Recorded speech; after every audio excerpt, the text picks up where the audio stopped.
Les gens, les boxeurs, leur style, moi, c'est très agressif. Ils ont toujours ces t-shirts un peu à la Tyson, à des sortes de fous, un petit And what I say, you must obey. Good luck to both of you. Check them out.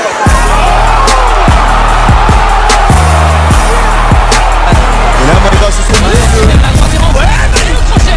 Ah, c'est un vrai coup au fort. Et ouais, le crochet au foie, il a touché. Là, c'est un vrai coup au fort. Pendant mi-temps, Ouais, encore un pas rouge. vraiment au fort. Allez, très dur là, Diane qui a arrêté. Oui, forcément, elle remet un genou au sol. Elle regarde son point.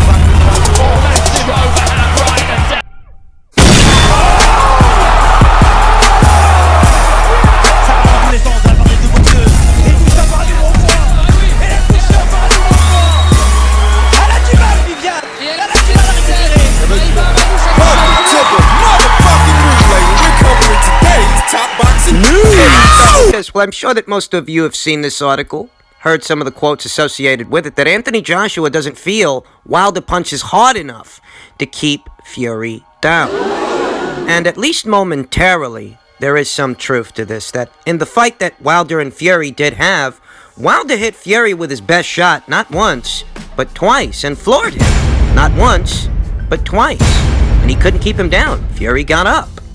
At a time late in the fight, when everyone thought that it was over, when most other fighters would have been carried out on a stretcher, Tyson Fury rose to the occasion. And that ahead of this rematch, what Wilder is facing is a better, more active Tyson Fury that has those experiences to draw from. That Tyson Fury is the kind of fighter that can make adjustments for a rematch, whereas it's questionable what, if anything, Wilder took away from the first fight, because Wilder's not a tactician. We all know what Wilder is looking to go in there and do from the opening bell. We all know what kind of fight he's trying to fight. One quote from the article reads, "That's in Fury's mindset, number one.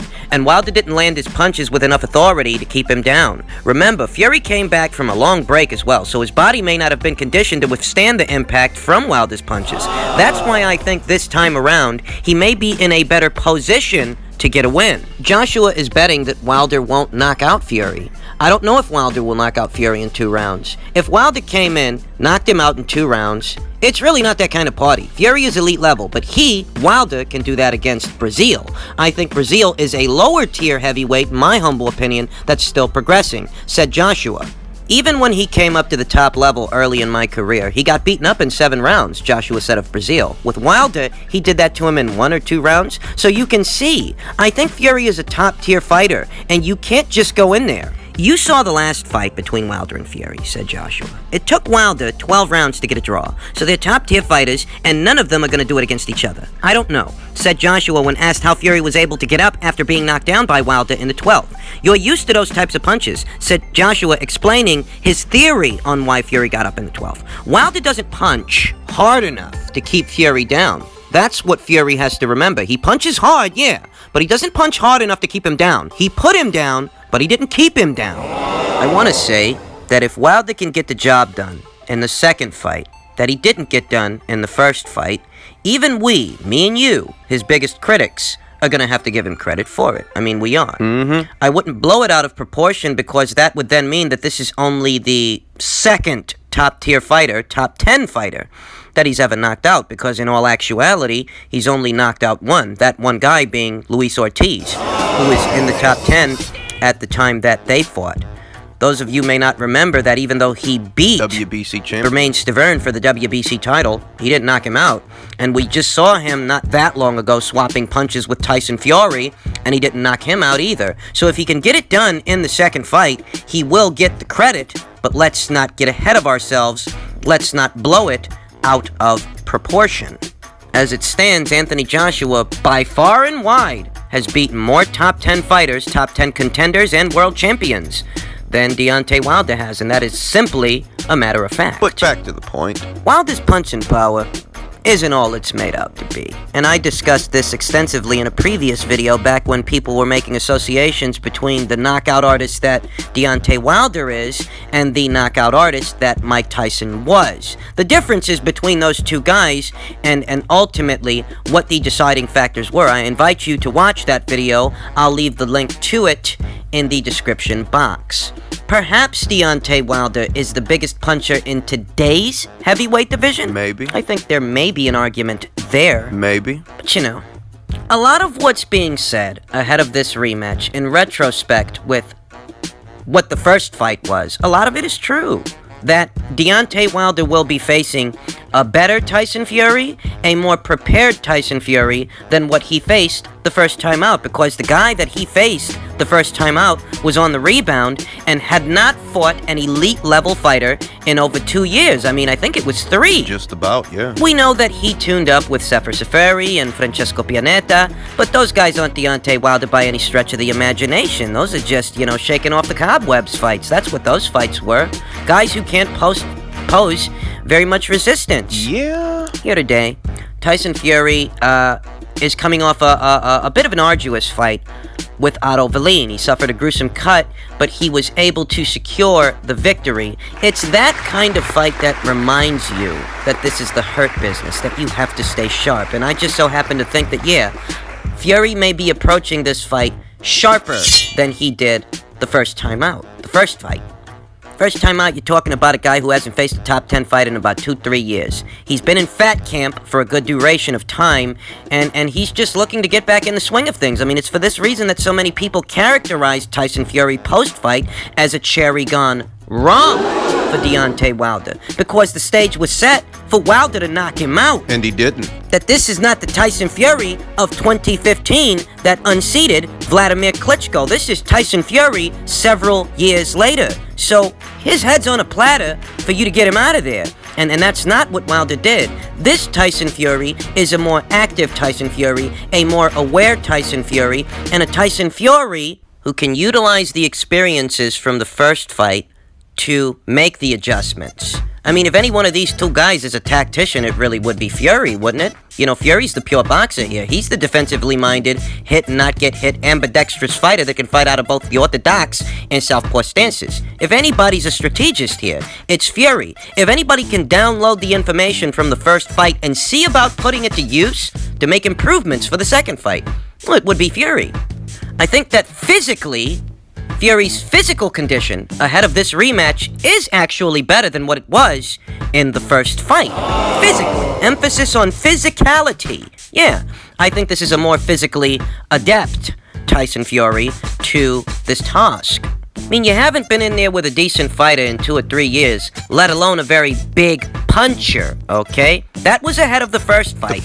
Ahead of the second fight, he's had the first fight, he's felt this guy's power, he can read his tendencies, read his movements, and he has those experiences to draw from. So it's a double-edged sword to where if Deontay Wilder can get the job done in the second fight that he didn't get done in the first fight, you've got to give him credit because he is facing a better version of Tyson Fury. That's one end of the spectrum. But the other end of the spectrum is that perhaps this version of Fury can win more emphatically than everything that took place in the first fight. Because if any one of these two guys can make adjustments, it would be Fury. So we think. Tell you what though. There's a lot of talk about this fight, how it's going to end, and what happens thereafter. Possibilities of a rubber match. In truth, I'd have to say that if Fury goes out there and maybe scores a knockdown, but 1 or 2, wins a decision, I can see a third fight happening. I can see Deontay Wilder invoking a rematch, an immediate rematch, if he loses the fight by way of a points decision. If he goes in there and gets knocked out, I'm not so sure. I mean, it would depend on the severity of the knockout. I mean, what kind of knockout are we talking about here? Referee stoppage or a clean, cold knockout? I don't know. If the shoe's on the other foot, if Deontay Wilder does to Tyson Fury what he just did to Luis Ortiz and what he just did to Dominic Breazeale, I don't see that third fight happening. I don't see Tyson Fury coming back for thirds because he's already had seconds. I don't see him invoking a rematch clause if he goes in there next week and gets put down and kept down. I mean, at minimum, that's what resonates with me when I think about what could be, what could take place thereafter. If Fury wins on points, we get a third fight. If Wilder gets knocked out, I'm not so sure. I'm not even sure that Fury can knock him out, though it's a heavyweight division, so anything is possible. But the shoe on the other foot, if it's Wilder that knocks out Fury, I'm fairly confident that there won't be a third fight. In other news, get a whiff of this. Manuel Charr says he wants to knock out Dillian Whyte to secure an Anthony Joshua title shot. Charr has not fought since November of 2017 due to injuries, promotional issues, and a suspension for a failed drug test. He wants to fast-track himself in 2020 with several ring appearances before the year is out, and he hopes one of them takes place in the UK. If the WBA don't accept Trevor Bryan, I want to fight an opponent from the top 15, Charr told Sky Sports. I have to have a comeback fight. Then I want to come to the UK and fight Dillian Whyte and knock this guy out because I want Joshua. I want the best heavyweight on the planet. I know when I fight in the UK, I can be the next Prince Nassim. Both people will love it because my heart is big. I'm a fighter. I'm not scared of anyone, and I fight everyone in my career. I never say no. Wait a minute. You said no to Dillian Whyte less than a year ago. Yeah. We'll get to that. When I beat Dillian Whyte in the UK, I will be the next big challenger to Anthony Joshua. I hope in the future I can make a big fight there in the UK. Because I love the UK. I love the fans. The best boxing fans come from the UK. And, I don't know what happened that changed Manuel Charr's mind, but less than a year ago, he actually rejected an offer to fight Dillian Whyte. And as you can imagine, Dillian Whyte was livid. He's mad That Manuel Charr, a guy who hadn't fought since 2017, was calling him, quote-unquote, irrelevant. Oh yeah, we talked about it here on the channel. I'll leave the link to that video in the description box. I don't know what may have changed Manuel Charr's mind. No idea. But at minimum, we can see that this is a change of tune from what he was saying less than a year ago.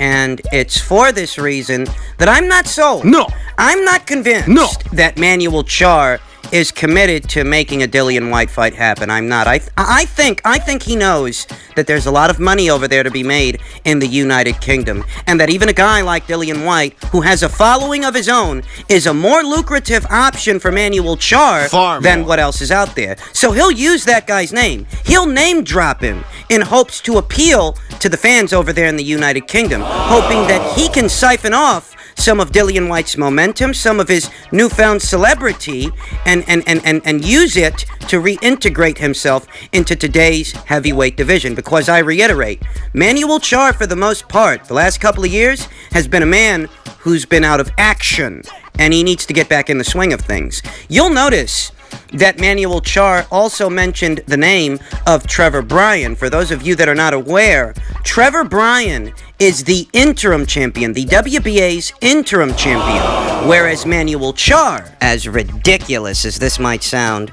is the WBA's regular champion, holding the lesser version of Anthony Joshua's title. We all know that he had that fiasco involving a positive drug test and was subsequently cleared in January of last year, at the beginning of 2019. And in 2019, he did little more than sit on his hands. He didn't fight. This guy hasn't had a fight since 2017, so he could have snapped back that long stretch of inactivity at any point last year, but he didn't. This is the year he means to come back, and he's looking at a guy like Trevor Bryan. One can make the inference that because Trevor Bryan is the interim champion and Manuel Charr is the regular champion, the winner of what could be their fight would be in a prime position to challenge Anthony Joshua for the full version of the WBA title. So put your thinking caps on, kids.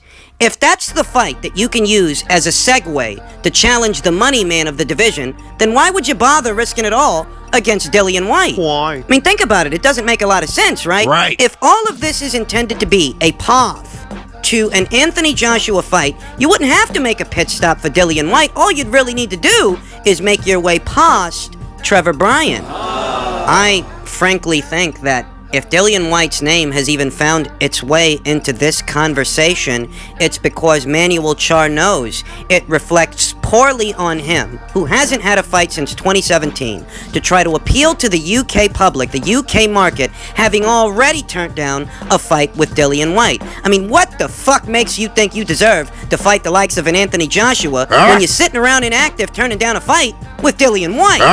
I think he's trying to clean up that mess. For those who were aware it was there, I think he is trying to make recompense for it. But I'm not sold that he actually has that fight, when in reality, all he's got to do to get in a position to fight Anthony Joshua is beat Trevor Bryan.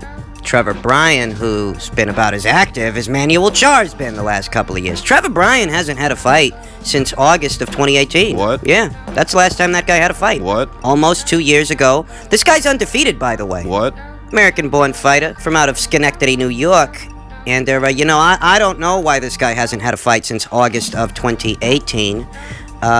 Perhaps that's why Manuel Charr is looking in his direction. Not just that he's the interim champion, that he could be used as a segue to an Anthony Joshua fight, but also that Trevor Bryan has been about as active as Manuel Charr's been. So it's a favorable situation, I'd have to say, a lot more favorable than taking on Dillian Whyte, who's been kicking ass and taking names. The only thing that you can win from Dillian Whyte is a shot at the WBC title that Deontay Wilder's holding, because as we all know, Dillian Whyte's the interim champion via the WBC. So I'm not really understanding how is it that fighting Dillian Whyte services as an adequate contingency, an adequate plan B, if the end game is getting an Anthony Joshua fight, when even if you beat Dillian Whyte, not saying that Manuel would, He wouldn't. all that does is line you up for Wilder, not Joshua. It would actually make more sense for Manuel to target the winner of Chisora versus Usyk, because whoever wins that fight, they're going to be the WBO mandatory. Next in line for a title shot. That would actually make more sense for Manuel than looking at Dillian. Frankly, I don't believe that Manuel really wants Dillian. Really not sold. If he does, if he means business, then great, more power to him. But it's just based on his actions, based on his movements, and based on the bigger picture. I feel like he's just clout chasing that guy because he knows that guy's name rings bells in the UK boxing community. So to me, it just looks like he's using his name to clout chase him. He doesn't actually want that fight, and even if he did, well, that fight's not really going to get you Anthony Joshua. I mean, it's not. And all this really accents are the haphazard business practices of the WBA, how you could have two separate titleists of any kind who have been out of action for over a year. Trevor Bryan, the interim champion, hasn't had a fight since 2018, and Manuel Charr, the regular champion, hasn't had a fight since 2017. I mean, you guys are literally freezing up your own ranks by doing this. Common sense would dictate that there be some kind of statute of limitations for a titleist of any kind, even these guys, to hold on to a title. I mean, if you haven't had a fight in well over a year, you're not an active fighter. So why are you holding a title? As they say, the WBA is going to... What? WBA.